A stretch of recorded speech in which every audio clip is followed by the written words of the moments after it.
Hey folks, it's Sam Jeppy here in San Diego, California, talking about the upcoming lunar eclipse in a few days happening early in the morning on November 19th, early in the morning, California time. That's just in a few days.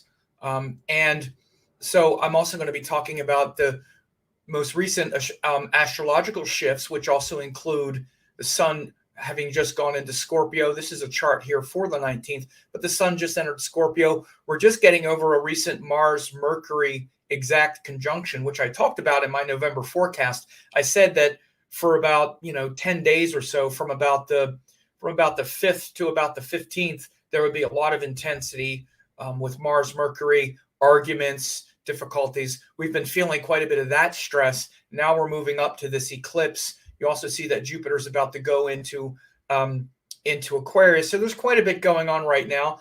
And I just wanted to do a quick update before this eclipse comes. Now, I just put in the chat a link. I've been talking about this, and I'm going to talk about it again here today a little bit, just that you could still get this free web class, end of the year astrology.com, and find out what the rest of the year holds, not just what's ahead, but also where we've just recently been.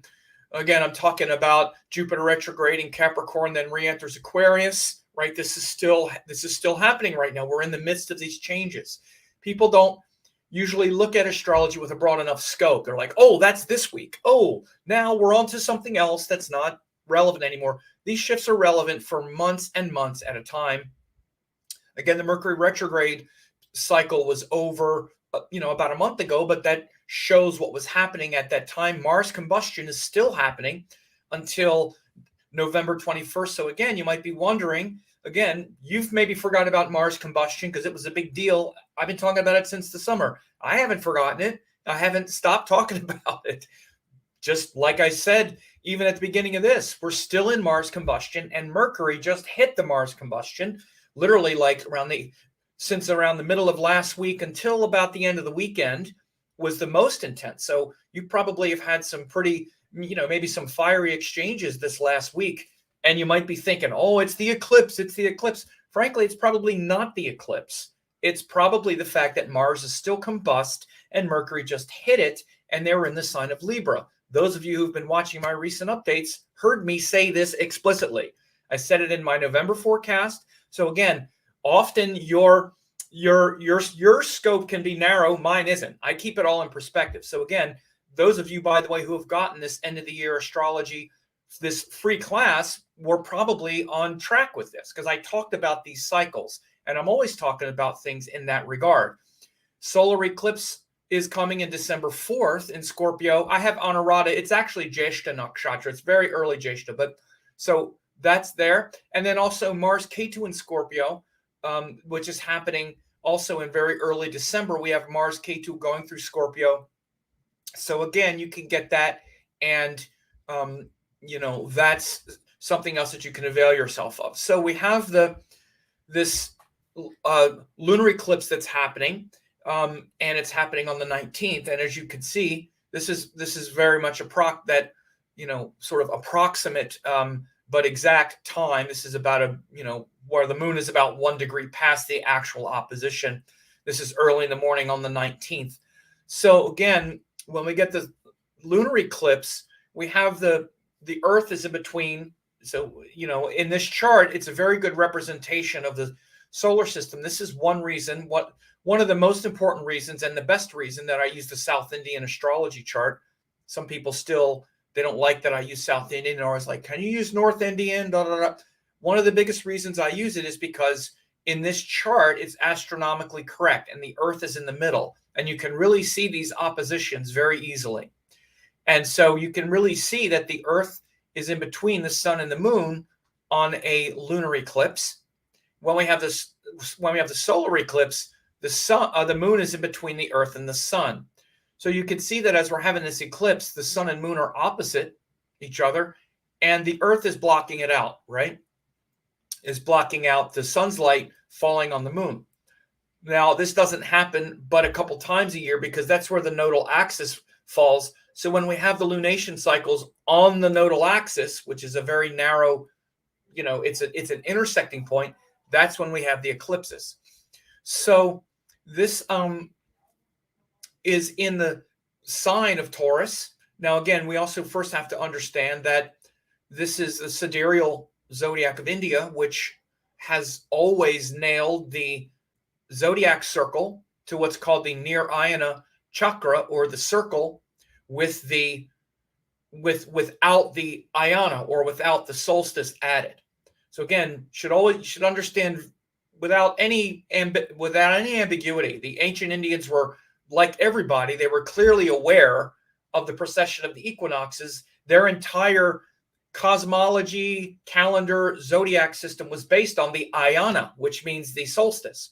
So even the name of their zodiacs, quote, or their circles, were the Nirayana circle, which is the circle without the ayana, and one was called the Sayana circle, which is the one with the ayana added, which is pinned to the calendar. So they timed all of the rhythms of the calendar, which means the year, the seasons, the solstices, to that circle. That's the circle that measured all of those things. And then the other circle without that, which is not the calendar, is where they measured everything in the sky. Very simple. And by the way, you might see behind me, you might see another book here that's been added. Those of you who see my videos, there's another book here added, A Concise History of Zodiacs. This is an advanced copy of a book that's getting finished right now. And I'm going to be taking some advanced copies to the Sedona Vedic Astrology Conference. And I'm explaining those things in this book because, again, it's very important to understand that the zodiacs, there really actually only one is a zodiac, the other one is a calendar. But to understand conceptually how these things work rather than weird opinions. And by the way, there's just no debate about what the Indian astrology system is, because it's in every text and it's clear that they understood, of course, what they were doing.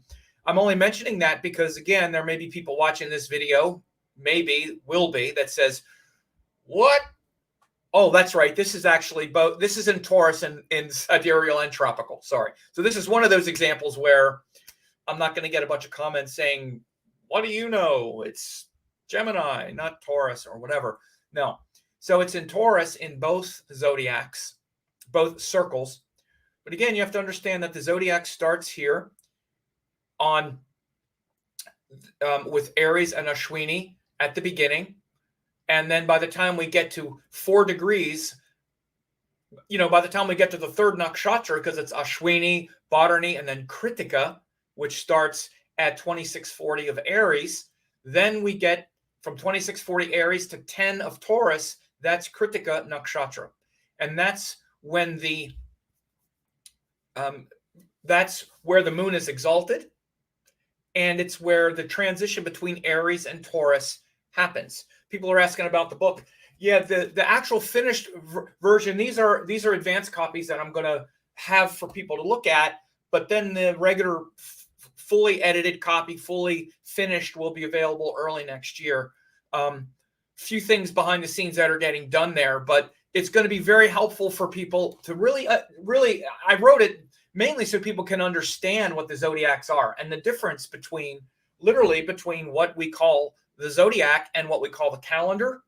Again, the subtitle is Ancient Calendars to Modern Mysticism, because that's actually the progression of what we now call the zodiac. So, I don't want to get too far off, but clarifying all of these things makes it very simple, right? And it can be easy to get into weird, strange arguments about something that's not debatable. By the way, it doesn't mean that you can't start a zodiac, for example, on the vernal equinox, which is what the so-called tropical zodiac is. You can do it, but it's secondary. And so, but even when you're doing it, the zodiac is still measuring the celestial objects. And that circle itself is pinned to the calendar. It's pinned to the sun's movement through the northern hemisphere, etc. So this is all laid out. So again, I'm not judgmental about any of it. All of it works. But it's just important to know how these things are calculated, and to also know unambiguously that the Indians always use sidereal. And the reason is because everything is pinned to the nakshatras. Always, from back into the time of the Vedas, everything is pinned to the nakshatras. They measure time and space with the nakshatras. So again, it's very important to visit these kinds of things when we're talking about something like eclipses, right? And again, the connection between the nakshatras and the rashis. How is Kritika? Again, it's not just arbitrary. And once you unhook them and you say, well, but nakshatras are sidereal and the zodiac signs are tropical, now you've unhooked them, and now there's no correlation anymore, which is simply not the case. So Kritika is that place where Aries becomes Taurus. That's literally that section of the sky, right? And it's ruled by the god Agni, the god of fire. Of course, Aries becomes Taurus. Fire, which is, of course, Agni and Aries, and Earth of Taurus, again, which you can understand that a great symbol of the nakshatra of Kritika is something like this sacrificial fire, the fire pit. You know how important the fire ceremony is in Indian energetics and Indian ceremonies and worship and religion and whatnot.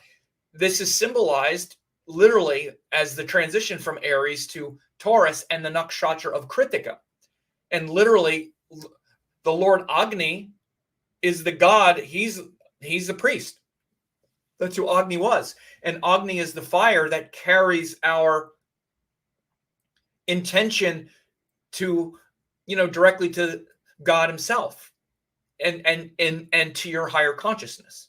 So again, every nakshatra and every nakshatra transition, including the Gandanta sections where there's no nakshatra to bridge, is completely laid out and accounted for also in all the Vedic astrology texts. So you should know that to be absolute certain. And in the book here, it's not just something to believe. Well, some people say this, I don't know what to think. You'll know what to think, and you'll know how to explain it and understand it. So again, this eclipse, though, is happening with an exalted moon in Kritika Nakshatra, and it's exalted in Kritika at the very early degrees of Taurus, because it's where that fire becomes contained in the earth and burns and illuminates, just like that sacred fire.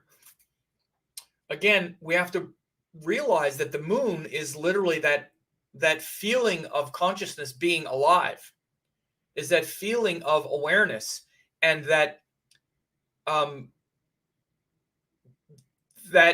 those emotions and those attachments, that is very much like a sort of mother energy in the highest sense. It's like that divine mother energy in all of us, even in men, women, whatever. And it's that feeling of wanting to receive and experience everything through the heart. That includes things like love, desires, even anger, frustration, ideas, all these areas of life. We're trying to feel them in the heart and have them resonate from a place of peace and stillness, and also lead back to a place of stillness. Even watching someone yell at us or get mad at us or accuse us, or who maybe even wants to hurt us or punish us, we're trying to not have that hurt us and affect us emotionally.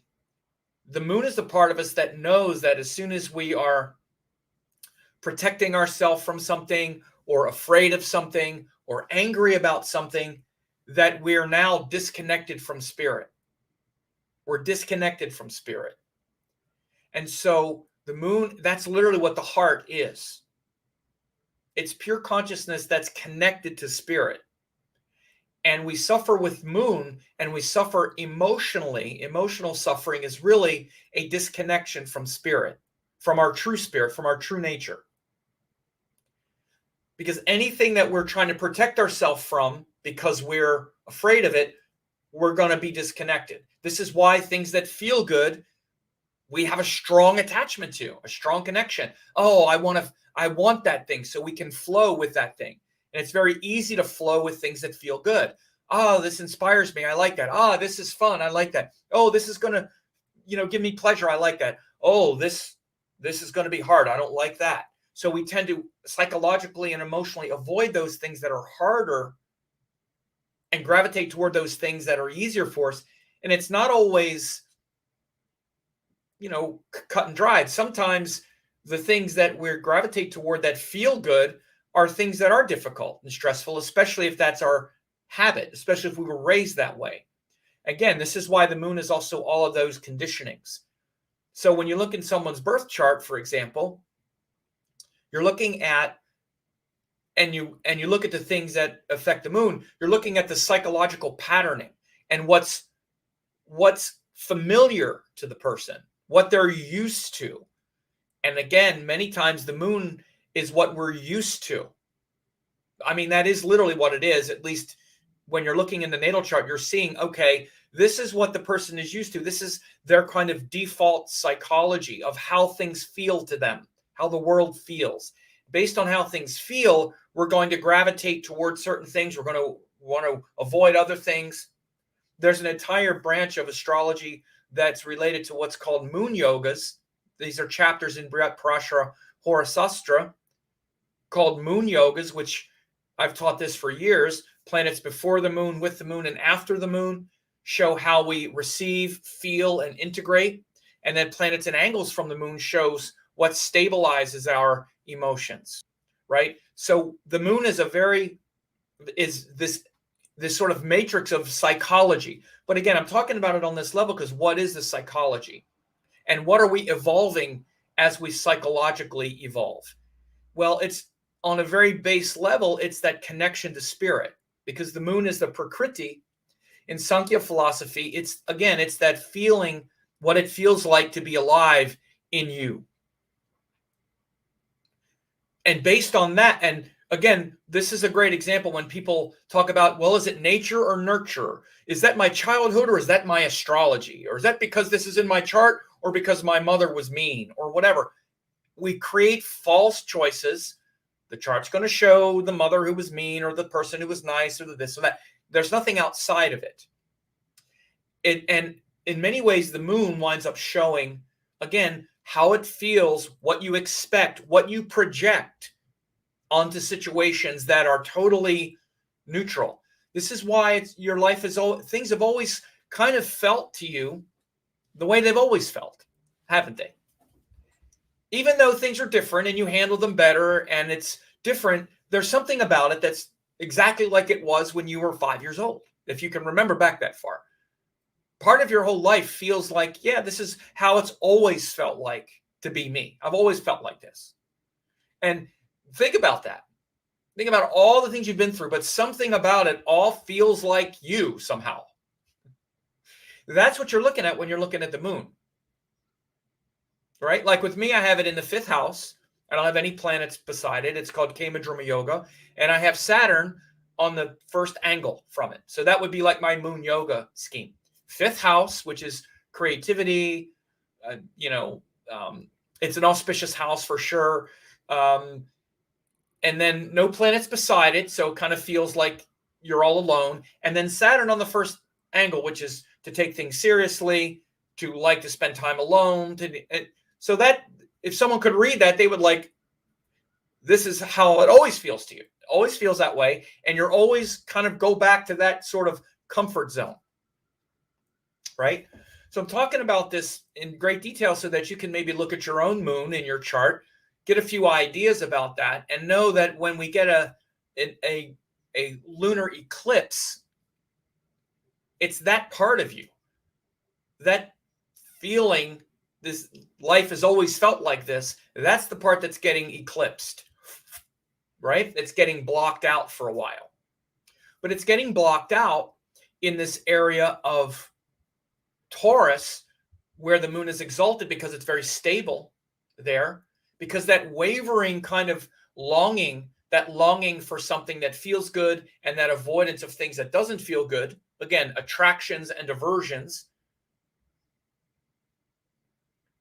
that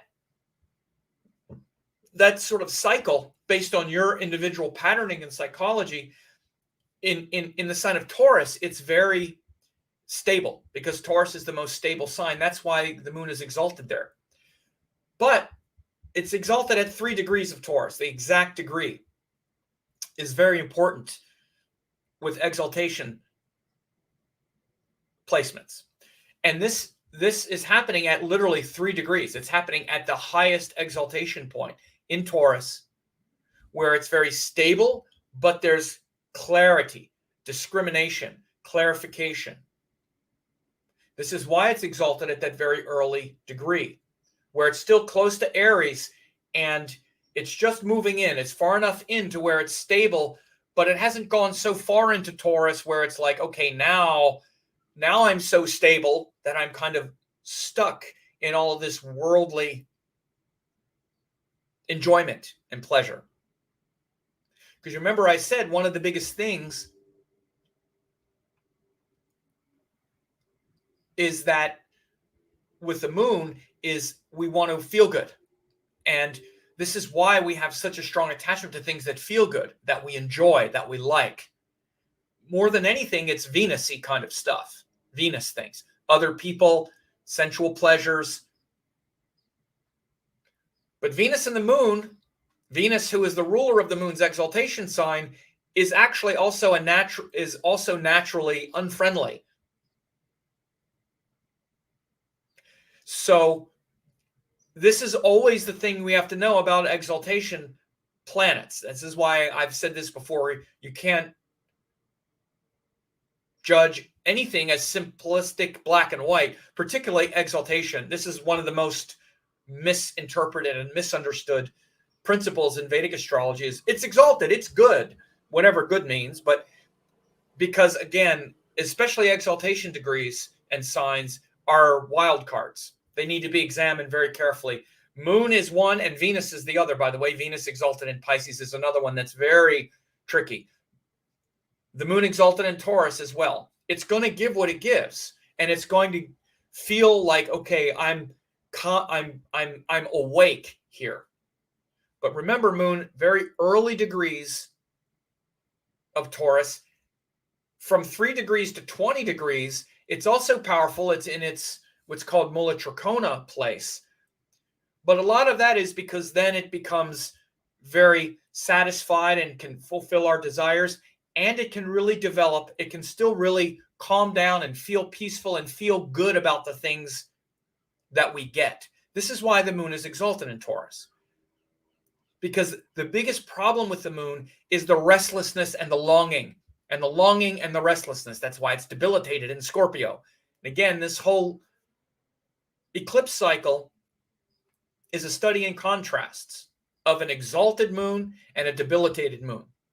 So we're getting the first one, the exalted moon, because it stabilizes and we can experience what's called santosha, which is one of my favorite yogic principles. And it is embodied by the moon in Taurus, which is fulfillment and to feel satisfied with what we have. In this case, it's emotionally satisfied, emotionally fulfilled, because we don't feel emotionally fulfilled. The moon, by nature, doesn't feel emotionally fulfilled. It creates longing. It even says it in the text that the moon is lovesick. It creates longing because we're always longing for what? To merge with our true self. The moon is the heart that's longing to be in union with the highest self. Because it's the moon that's going between the Paramatman, the supreme self of the sun, and the Lagna, or the ascendant, or the limited body and experiences that's seen through the ascendant. The ascendant is the limited being who is incarnated, who is also divine and dharmic, and the sun is the transcendent being. And in between those two things is the moon. And by the way, the limited being who has incarnated on this earth through the ascendant is the earth. And the sun is the sun and the moon is the moon. And this is what eclipses bring in. This is the convergence between the earth, sun, and the moon. It's these three poles of incarnation. Sun is beyond the body. Earth, of course, is incarnating with the body. And the moon is the psychology and the karma and the jiva, which is going between these two irreconcilable poles of existence. They're irreconcilable, at least in an intellectual and experiential sense. When I say that, it doesn't mean you can't merge, but to merge is to transcend. When I say irreconcilable, I mean in form. You, as you know yourself, as an ego, as a limited being who is trying to reconcile this, can't. You have to transcend it. You can't bridge it. This is why the moon is anxious and stressful. This is why human beings are utterly stressed out. Because our moon, or our heart, is trying to bridge these irreconcilable poles of existence. One which is nailed into the body, that's going to die, that's aware of all of the pain and the experience, and has all this attachment to this form of this earth, and something else that is completely not that. That is totally transcendent. And the moon, and the moon is the feeling of restlessness, where it's like, but this thing, that's going to connect me to my eternal self. Whether you know it or not, just ponder right now and you'll see that this is as true as it gets. Everything you're hoping for is you're hoping it's going to lead you right to the true source of existence. Maybe you haven't thought of it like that, but think about it like that. The boyfriend you hope you're going to get, that's going to be the thing that's going to, now I'm going to be complete. Now I'm going to feel whole. Now it's all going to work out. This might make it work out somehow. That feeling is, you have the feeling in the moon. And by the way, the hope that this thing is going to help me work out, that's often Jupiter, especially the bigger thing, the big guru, the big teaching. Now, again, the moon loves that. And it's good for the moon to follow Jupiterian stuff because they're both sattvic and they're both transcendent. What's difficult, though, honestly, is when the moon follows a lot of Venus stuff, because Venus is very much about people in the world, experiences in the world. Mercury stuff, Mercury's about ideas. Again, Mars fighting this battle it's really important. Or Saturn, controlling this thing. Certain ones don't feel as easy as others. So this eclipse that's coming, and you might be feeling now, as we get close to it, this eclipse is bringing up these things, blowing up these things. And it's a great time to be watching your attachments, what you're attached to, your longing, your expectation, your disappointment, your lack of santosha, your lack of contentment. I'll take a little drink.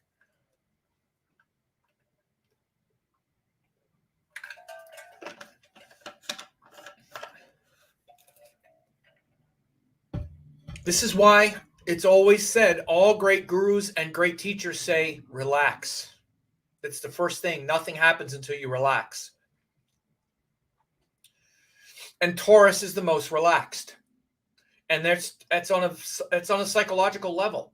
Meditation is really relaxation. The first thing that you have to learn to do to meditate is to relax. The reason people can't meditate is because they're not relaxed. They're stressed. They're worried. They're not experiencing santosha. You want to experience santosha? Look at a cow. This is why these symbols are really good. They're an embodiment of santosha. Once they get fed and once they have what they want, they're the embodiment of most animals are. Look at a cat. Look at animals that are peaceful, right? Cows are a good one though. Now, if they haven't been fed, or if you're making them uncomfortable about something, it's different. I took care of cows a few times when I went to my guru's ashram in India. It was one of my favorite times there, was to take care of the cows, help feed them and do things like that. And they had their favorite cow that they wanted to be next to. When you're moving them, even though they're pretty sure you're going to take them where they want to go, if you don't, they'll start roaring, and they're big animals. They know they're big. They know they could knock you halfway into the next time zone if they wanted to, but they're gentle animals, and they get really worked up when they're hungry. They make a lot of noise, and if you move them around and they're not next to the cow they want to be next to, or whatever it is, things like that, then they'll make a lot of noise and can get upset. But then once they have food in front of them, you give them the food, they're next to the cow they want, you can sit there and just watch a cow, and they're like the epitome of santosha, content. And contentment is different than happy or whatever. They're not looking to have fun. They're not looking to do this. Content is, I'm here and now and present. And there's no longing for the next thing. Remember, the key word for the moon is that longing to merge, longing to merge, longing to merge, lovesick, longing to merge is the typical state of the moon. It's the limited being longing to merge with the transcendent being. And the moon is the part that's longing to merge all the time, longing to merge, longing to merge. That's just the default setting of your heart. That's the default setting. Nothing else affecting it. That's what it's trying to do. Merge, merge, merge, merge. Does this help me merge? Do I feel more connected or more disconnected? More connected, more disconnected. Is this going to make me more connected or more disconnected? And again, it's based on what we're used to.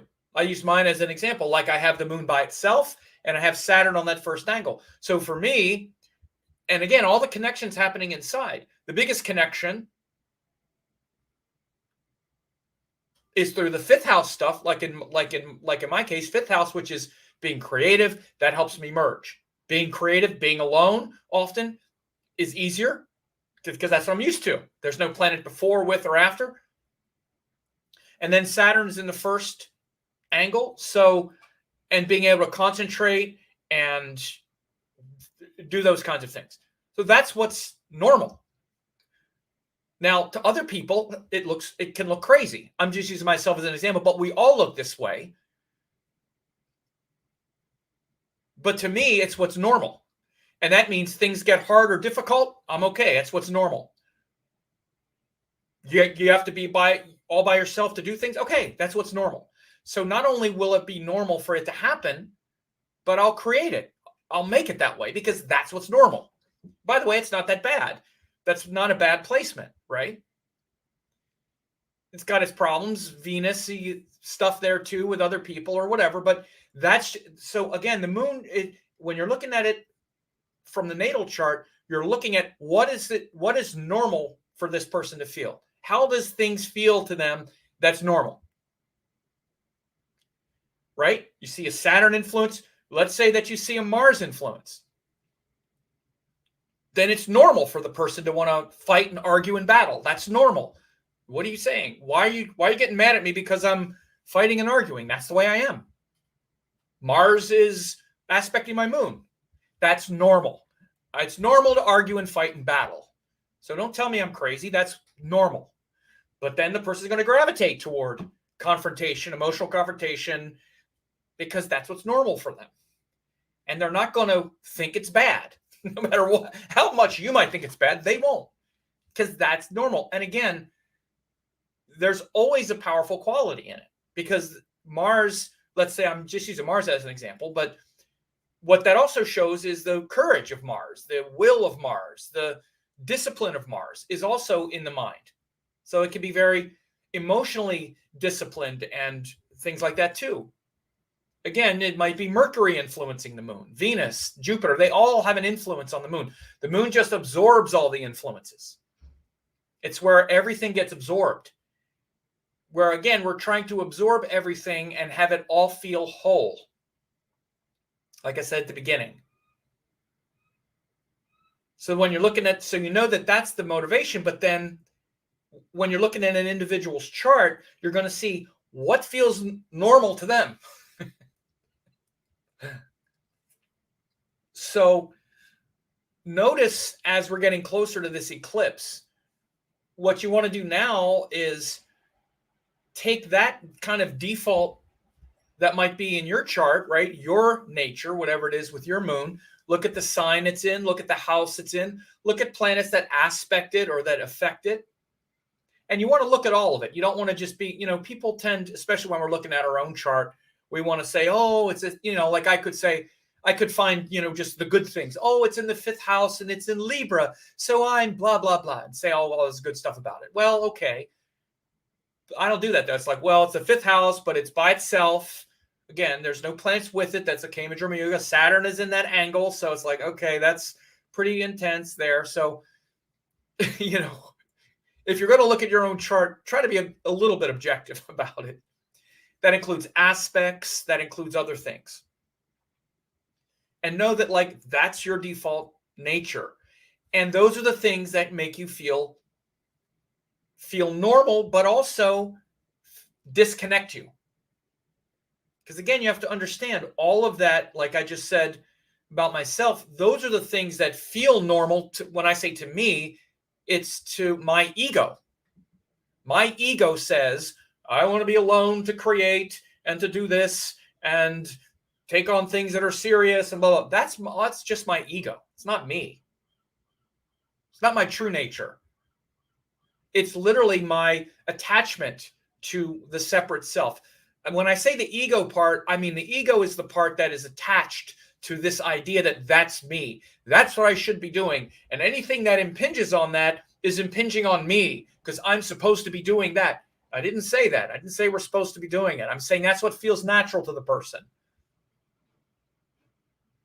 Because you have to spiral everything upward to say yes, but that's the illusion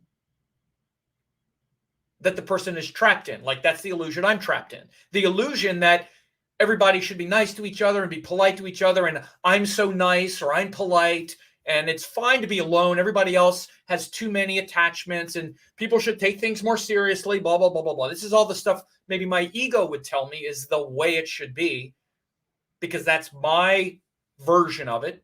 And by the way, I don't think that. I know that's how I see it. But I also know that's one of every conceivable story that you can imagine. By the way, that's one reason why studying astrology is really good, because it humbles you. You really get out of your idea that, well, no, the way I see it is the way everything should be. That's crazy.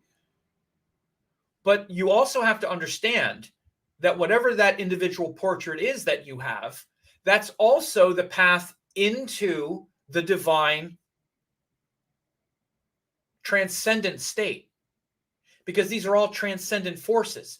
So the ego would take something like that and do like what I just did. Well, everybody should this, or everybody should that, or everybody should be creative. Everybody should spend more time alone or do this and get into this kind of, because this is me.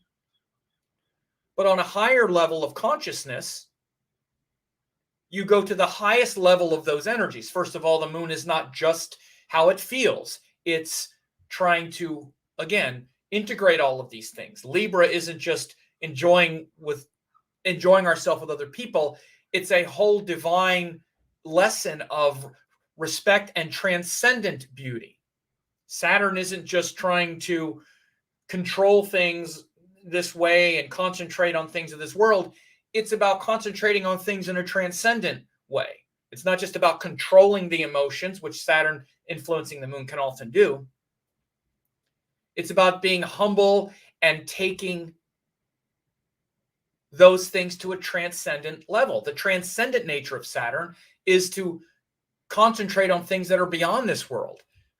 In the case of influencing the moon, it's helping us to concentrate on things that are beyond just the emotions. So Saturn influencing the moon wants to stop all the emotional bubbling and instead take it into something that's pure stillness and silence, beyond the attachment.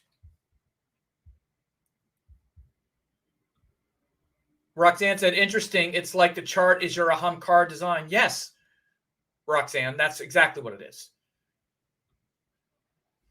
I've been saying it since I've been doing astrology, because I learned about Sankhya philosophy and Ahamkara and all of that 20 years ago. If people don't know, Ahamkara is the facet of consciousness, which it's also called the I maker, or it's basically the illusion of separateness, the illusion that you're this separate being. And it's right under what's called Mahat, or divine intelligence, which is right under Purusha and Prakriti. Purusha, Prakriti, Mahat, divine intelligence, and then Ahamkara. And then after Ahamkara, you have the Gunas. So literally, that's what the chart is. And again, it comes down from Mahat, which is the divine cosmic intelligence. And then the chart is created there at the Ahamkara. But again, you can't forget that the Ahamkara is connected to Mahat, and Mahat is connected to Purusha and Prakriti. And so this is why I'm saying we're stuck in Ahamkara, or ego, which is the name of ego in Sankhya philosophy. But the ego is necessary so you can live your karma. And that's why you're here. You're here to evolve beyond just Ahamkara. And the planets exist above Ahamkara in their true nature. Their true nature is connected to Purusha and Prakriti, their divine intelligence. By the way, this is what I'm going to be talking about in Sedona in my first class. The first class that I'm doing in Sedona is on yoga and Vedic astrology. And I'm putting together a manual right now. It's funny we're talking about this, but this is exactly how I'm starting the class, as I'm talking about what the chart is in relation to Sankhya philosophy, where it comes in. And I was just doing this today. So interesting, Roxanne, that you're asking that. But yes, the chart is literally Ahamkara, and then filtering down into, because then it comes down from Ahamkara into Gunas, which are the elements. Also, because the Tamasic Guna then breaks into 5 elements. Then the Sattvic Guna breaks into the Karma Indriyas and Jnana Indriyas. So after, as you identify with yourself as a Ahamkara, or as this individual being who, this is me, all of this stuff, then you're going to be living your life just in accordance with gunas and elements, and you're going to just be living like an animal, right? But again, Ahamkara also, when you do meditation, what happens? Ahamkara goes upward. It goes upward into Mahat, into divine intelligence, into Purusha and Prakriti. It goes up. So you can either keep going down into the gunas and into the karma of this world, or when you do meditation, actual meditation, and you, instead of the energy going outward, the energy goes inward. It goes in and up. Sattva Guna is in and up. In and up. So from Ahamkara to Mahat to Purusha, to Prakriti to Purusha. That's what Sattva Guna does. You go up that way. When you're not, and you're just going out into the world, you're going down and out. Tamasic Guna is down, Tamasic Guna is out and down. Or you could say down and out. Sattva Guna is in and up. Sattva Guna, Tamas Guna. And we're mainly Rajasic Guna. We're mainly Rajas. We're Rajas, we're a lot of activity, and we're trying to direct that activity either towards Sattva or toward tamas. That's what we're doing. That's what rajas is. Rajas is just the activity. The activity kind of goes nowhere. It just goes like this. Tamas then goes down and out. Sattva goes in and up. So you have your power of rajas, of activity. That's what you need to manage. You're here to manage the rajasic guna. And this is why, again, those of you who have studied with me have heard me say it a lot, but I'll say it again, that rajas is related to emotions. So again, sattva is spirit, love, consciousness, harmony. Rajas is emotion, and tamas is form. So we're mainly living in rajas guna. We wake up and we're rajasic, trying not to be pulled down by tamas and trying to be pulled up by sattva. But we're not just getting pulled, we're directing it. We have to direct our rajas. It's not like somehow rajas takes us somewhere. No, you are rajas. You are rajas, and your intention and focus is you focusing rajasic energy toward something. Are you focusing on something that's tamasic, which is more attachment, more cooperation with the limitations of form? Or are you focusing your attention on sattva, things that are transcendent, things that are literally sattvic? So this is why the gunas are so important, right? And I'm going to be talking about that a lot. This is what I'm going to be talking about in my first class at the Sedona conference. How the chart shows these things. By the way, this is in my first book, Yoga and Vedic Astrology. Not first book, second book. It's actually also in the Ascendant. It's in both books. I always talk about these things. So to just continue here and then wrap up, this eclipse is really, I haven't even talked about the sun changing here. So let me talk about a few other things here. But this eclipse and this time leading up to it and the next, couple weeks or so after is really a time for you to think about these things, your emotions, your state of contentment, how content you are with what you have, how much longing is there, this external longing for something that's actually internal, and the need to do that. And this nakshatra of Kritika is that cutter that cuts through the illusion of separateness. This is the illusion. The illusion is the one I just said. You're the rajasic guna, and you have this illusion that you're this body, and you're this mind, and you're these ideas, and all that experience you've had. Oh, I was raised this way, and I was, my parents were pretty harsh, so that's why I grew up alone. That's why, I learned, I was very creative in my room, so I learned how to do that and learned how to survive difficult things. So that's me. That's me. I can just get stuck in that whole story. Again, or you can cut that off and say, okay, those are the circumstances that taught me this area of life. Now, what's the real power in that? All right, it's the power to really concentrate and to be alone and to do this and do that. Not just turn it into a story that defines my false self and my personality. Beyond the personality, we're a transcendent being. So use that discrimination, the fire of that discrimination now. We've had a lot of fiery stuff happen, though, even in the last couple, even this last week, Mars, Mercury, now they're separating more, but they were pretty close much of last week and even through the weekend and whatnot. And so you've, maybe felt some frustrations bubbling up and stuff like that for the last week or so. Very easy to get into arguments and battles with people, particularly because the sun was also debilitated there. There was a lot of difficult Libra energy that's been running with the sun debilitated, with also with Mars there. So it's been kind of tough in that context for the last couple weeks, right? So some of that is definitely waning now, okay? Because again, you see the sun is left. It just left today as I'm recording this on the 16th. And Mercury is now at least past. It's getting pretty far past. Well, if we do this today, it's a couple degrees. It's still pretty close, but it's now going to start moving away. Oftentimes, and usually, the most intense, episodes of planetary conjunctions or aspects happen as the aspects are applying.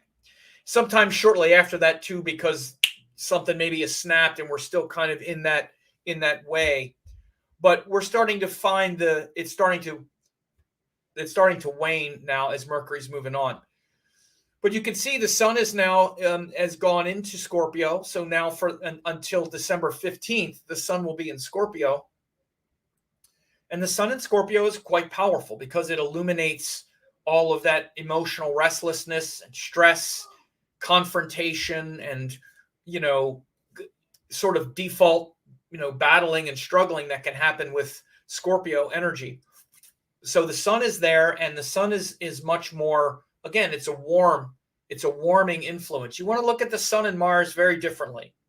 And I find people they sort of act like they're both kind of angry or frustrated or whatever. Not really. The Mars is that way. The sun is not. The sun is about vision. It's more of it's a guiding, it's big energy. Mars is very much in the moment, very hot and kind of sharp. The sun isn't. The sun isn't. Even when the sun is at its darkest, it's still plenty of energy to warm the entire earth and everything. The sun is much more, again, it has patience. It's more this enduring power is the sun. And whereas Scorpio has emotional volatility and, stress, the sun comes in and it's like, think of it as like a protective father energy. Again, even when it's in a difficult place where it's not really in Scorpio, but it's like that sort of confidence and that stability and that trust when the sun comes out. Even on a cold day, the sun comes out and you still like the sun. It's like, oh, there's the sun.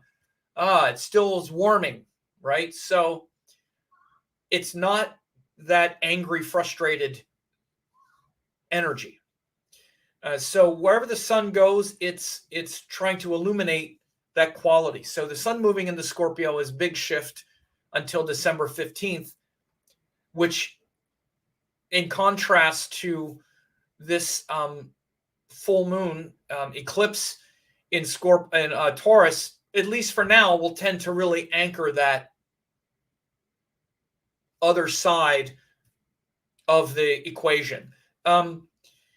So I think at least until the moon gets around here, at least till the moon, for about the first quarter, for about 7-8 days, about the next week or so after the eclipse, into late November, we should still be feeling pretty solid in this whole idea and this whole foundational concept of sitting with our true nature, examining our longings and all of that, cutting through our attachments. That should feel pretty empowered with the sun in Scorpio. Then as the moon starts to get darker, and especially as it moves up over here, I'm going to do another video update. I did it in my previous eclipse update where I talked about when the moon gets over here, it's going to be pretty tough for a couple days, even before that solar eclipse, because it's going to pass this Mars. It's going to, it's going to start to get in very deep dignity and get very dark. And, but for about the next week or so after the eclipse, it should still feel very connected and a great opportunity for you to really examine your, all of your attachments and things that I mentioned. The last thing I'll say is that Jupiter is about to move into Aquarius on 21st or so, a couple days. As you can see, this is the 19th, 2951, the 20th, 21st. Jupiter is going back into Aquarius. And this should also bring a bit of a resurgence in, getting out of the sort of feeling of being hunkered down that it is when it's in Capricorn. And instead, Jupiter in Aquarius from from November 21st until April of next year is going to bring more of a social, a feeling of hopefulness, social responsibility, civic responsibility. It's also, there's the crazy things that are going on in the world that we'll also see. But I mean, amongst yourself and your tribe, you may very well feel a kind of return and resurgence in wanting to contribute and to connect. Maybe the last couple months, it's felt like you've just wanted to kind of retreat a little bit. Jupiter going back into Aquarius is going to feel more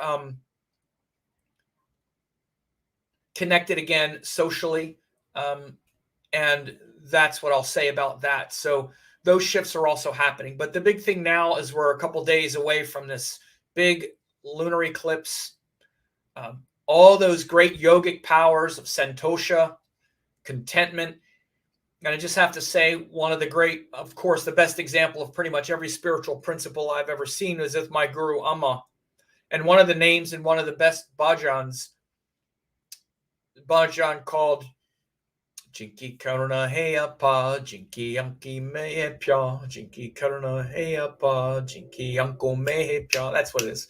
One of the names is they just yell, O Santoshima, Jinki Karuna Heyapa, Jinki Anko Mehepya. It's just one of these really powerful Kali bhajans that's like, when you hear that bhajan around Amma, that song, it's like everybody just is like, it's one of these epic ones where they're singing about the like powerful, in sort of loving but yet destructive, like destroying all of our ignorance and bringing all of the power of the Divine Mother, that power, that real powerful Shiva Kali bhajan.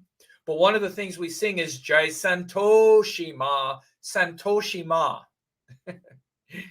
is like the mother who is totally at peace and content. Santoshi Ma. Because Ma takes on every form you can imagine. Fierce Ma, playful Ma, Santoshi Ma. It culminates one of the big verses before you get into the next. Jai Santoshi Ma, Jinki Karuna Heyapa. So that, thinking of that term Santoshi, Santosha, exalted moon, has quite a resonance for me in that way, because, and I also really miss my crew. I miss Amma. I haven't seen her because we haven't been able to travel and she hasn't been able to come. But the embodiment of peace, not emotional longing or I'll be peaceful if this happens or I'm peaceful if that happens. No, your nature is peace. One other quick thing, little Amma story. There was this Swami has told a story. I've seen him tell the story now 2 or 3 times. And every time Amma corrects him immediately, he says, sometimes we look at Amma because, Amma's always hugging people. She never stops working. And he says, sometimes we look at Amma and we wish, Amma, why don't you just go relax and rest on the beach somewhere? Can you imagine? And Amma, I've seen him say it twice, and she stops him and says, Amma is always at peace. She makes sure, she's always at peace because she's always at rest and always at peace because it's internal. And again, when you see Amma and you see what she does, her body is never resting. She's staying up 20 hours a day, hugging people, never stop talking, never stop doing stuff. But she makes sure that everybody who's there hearing the Swami say this also hears her say, Amma is always at peace. Amma is always at rest. Santoshi Ma.